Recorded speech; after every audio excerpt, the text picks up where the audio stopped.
बात हो रही है। नाम है उनका सलमान रुश्दी, जो कि एक ब्रिटिश अमेरिकन नॉवेलिस्ट हैं। भारत के मुंबई में जन्मे थे, कश्मीरी मुस्लिम थे, लेकिन ब्रिटेन में रहना शुरू किया, साथ साथ अमेरिका में भी। इसके चलते उन्हें ब्रिटिश अमेरिकन नॉवेलिस्ट कहा गया। उनके एक नोवेल जिसका नाम है सेनेटिक वर्सेस, इसे मुसलमानों के द्वारा ईश निंदा में काउंट किया गया। इस पुस्तक के सेनेटिक वर्सेस के विरोध में अब तक 59 लोगों की जान जा चुकी है। लोगों ने इन पर भी बम फोड़कर, इनकी आंख फोड़कर ये सारे हमले किए हैं। इनके खिलाफ ईरान में फतवे जारी हो चुके हैं सलमान रुश्दी के। फिलहाल ये ब्रिटेन में रहते हैं। इनकी यह पुस्तक भारत में राजीव गांधी जी के टाइम पर बैन हुई बताई जाती है। इसी के कारण यह सुर्खी बड़ी बनती है कि अब इनकी किताब भारत में आ गई है। अब यह किताब भारत में आई है तो क्या भारत सरकार राजीव गांधी जी के फैसले को पलटना चाह रही है या कुछ और हो रहा है? सारी बातें आज के सेशन में, क्योंकि हेडलाइन यही है कि सलमान रुश्दी की सैटेनिक वर्सेस नामक पुस्तक दिल्ली में उपलब्ध है और यह 36 साल के बैन के बाद वापस उपलब्ध हुई है। इस किताब में प्रॉफिट मोहम्मद के बारे में जो बातें लिखी गई उन्हें मुस्लिम समाज के द्वारा ईश निंदा में काउंट किया गया और ईश निंदा में काउंट किए गए बातों के चलते इसे दुनिया भर के मुसलमानों ने विरोध में दर्शाया था। और उन्हीं विरोधों में मुंबई में भी एक बार दंगे भड़के थे जिसमें लोगों की जान गई थी। दुनिया भर में इनके जो ट्रांसलेटर्स हैं उनकी भी जान चली गई। इन सारी जानकारियों को डिटेल से लेना शुरू करते हैं। तो सैटेनिक वर्सेस की बात कर रहे हैं, जो 36 साल के प्रतिबंध के बाद फिर से बाजार में आ रही है और दिल्ली के कई बुक स्टोर्स ने इसके बारे में जानकारी दे दी है कि हमारे पास यह किताब उपलब्ध है। जानकारी सभी बुक सेलर्स ने और जो प्रकाशक हैं उनके द्वारा दे दी गई है। अब एक एक करके हम जानना शुरू करते हैं कि सलमान रुश्दी हैं कौन। 1947 में मुंबई में पैदा हुए सलमान रुश्दी एक कश्मीरी मुस्लिम परिवार में पैदा हुए थे। यहां से उनका परिवार ब्रिटेन चला गया था। ब्रिटेन में जाकर के उन्होंने पढ़ाई की, ब्रिटेन के एक फेमस रग्बी स्कूल से।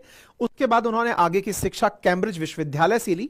1968 में एमए की डिग्री हासिल करने के बाद 1970 में लंदन के एडवर्टाइजमेंट राइटर के रूप में काम शुरू किया और 1975 में रुश्दी ने ग्राइमस नाम की एक पहली पुस्तक पब्लिश की।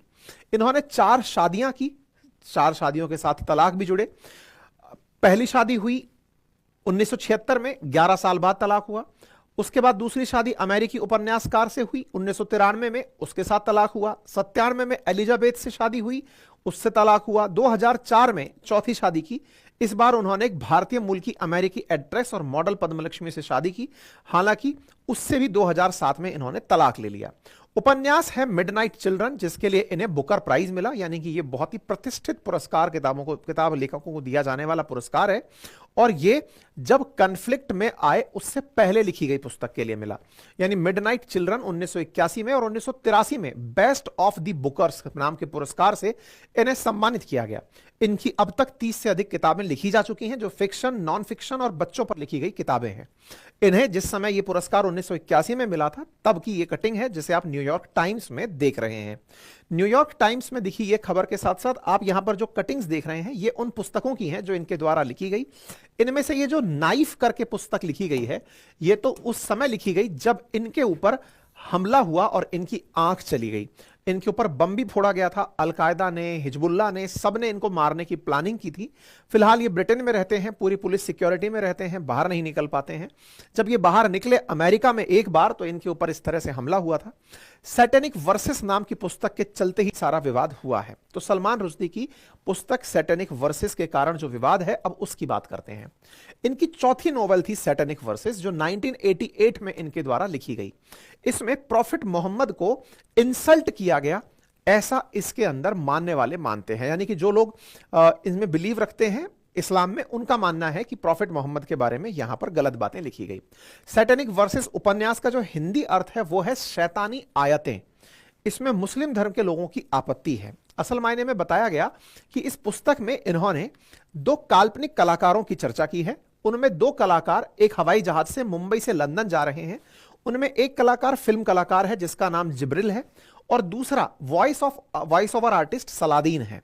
यह बम जा रहा होता है, रास्ते में एक सिख आतंकी इस हवाई जहाज को हाईजैक कर लेता है। यह कल्पना में, फिक्शन में लिखी गई पुस्तक है और इस पुस्तक में इस तरह से एक पटकथा कही जा रही है कि मुंबई से एक फिल्म कलाकार साथ में एक वॉइस ओवर आर्टिस्ट जा रहे हैं। रास्ते में उनका प्लेन हाईजैक हो जाता है। हाईजैक हुआ प्लेन जब अटलांटिक ओशियन के ऊपर से गुजर रहा होता है, उसी समय यह हादसा हो जाता है और यह हादसे के बाद जहाज समुंदर में गिरता है और समुंदर, क्योंकि ये जहाज में विस्फोट हुआ था, ये दोनों लोग बच जाते हैं। जब दोनों लोग बच जाते हैं तब ये क्या क्या बातें करते हैं, वो बातें इस पुस्तक में लिखी गई हैं और उन्हीं पुस्तकों से मुस्लिमों को इस बारे में आपत्ति है कि उसमें प्रॉफिट मोहम्मद का गलत तरीके से वर्णन किया गया है। सलमान रश्दी 1988 में आए उपन्यास द सैटेनिक वर्सेस को लेकर अलग अलग देशों में, विशेष रूप से इस्लामिक देशों में विरोध प्रदर्शन का कारण बने। उनके पुतले फूंके गए, किताब की प्रतियां जलाई गई।